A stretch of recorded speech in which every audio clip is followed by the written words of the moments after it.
Enfin libéré, un livre autobiographique raconte le passé mouvementé d'une écrivaine landaise qui aujourd'hui brise le silence. La librairie de Saubion, sur un livre perché, a présenté l'auteur et son ouvrage. Explication. Une cabane sur un arbre perché tenait dans ses murs des livres divers et variés.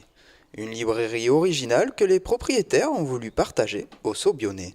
L'idée nous est venue tout à fait naturellement parce qu'on est très branché écolo, on aime tout ce qui est naturel, les matériaux nobles. Mon mari il est bouquiniste mais il est un grand bâtisseur. Et c'est lui qui a fait ces deux cabanes, c'est-à-dire cette cabane-ci de 100 mètres carrés remplie de livres, parce que nous sommes bouquinistes, c'est-à-dire libraires de livres d'occasion, et l'autre cabane qui est le prolongement de celle-ci où il se passe un tas de choses.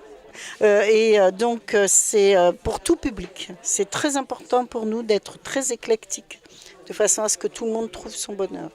Un bonheur retrouvé pour l'auteur Marie-Pierre Mouner, venue présenter son ouvrage Enfin libéré. Une autobiographie qui retrace son parcours quelque peu mouvementé.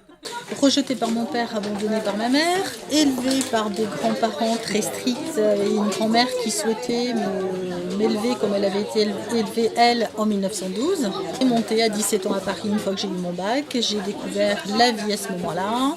Premier mari, être avec une personne de 14 ans, mon aîné, dans la recherche du père. Premier divorce à 21 ans.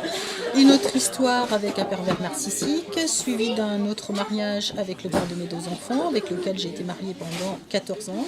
Et nouveau mariage en 2003 qui a échoué à cause d'un enfant roi qui m'a permis de me ramener, de me reprojeter à ma propre adolescence et par la suite de régler mes blessures de l'enfance, et particulièrement la blessure d'abandon et la blessure de rejet.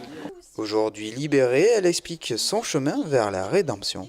À travers le développement personnel, j'ai démarré le processus avec un thérapeute qui est en décodage biologique, qui permet à travers l'arbre généalogique, en étudiant tous les prénoms, les métiers, les positions dans la généalogie avec différents critères qui sont bien à lui, il utilise en plus plusieurs méthodes, donc il m'a mis le doigt justement là où il fallait que je règle le problème qui est ressorti à ce moment-là, c'était ma mère, il fallait que je règle le problème avec ma mère.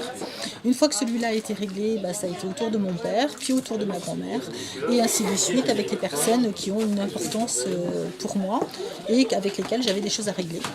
Donc là, maintenant, ça y est, je suis passée à autre chose, je me suis libérée de ça. Il a fallu quand même 54 ans.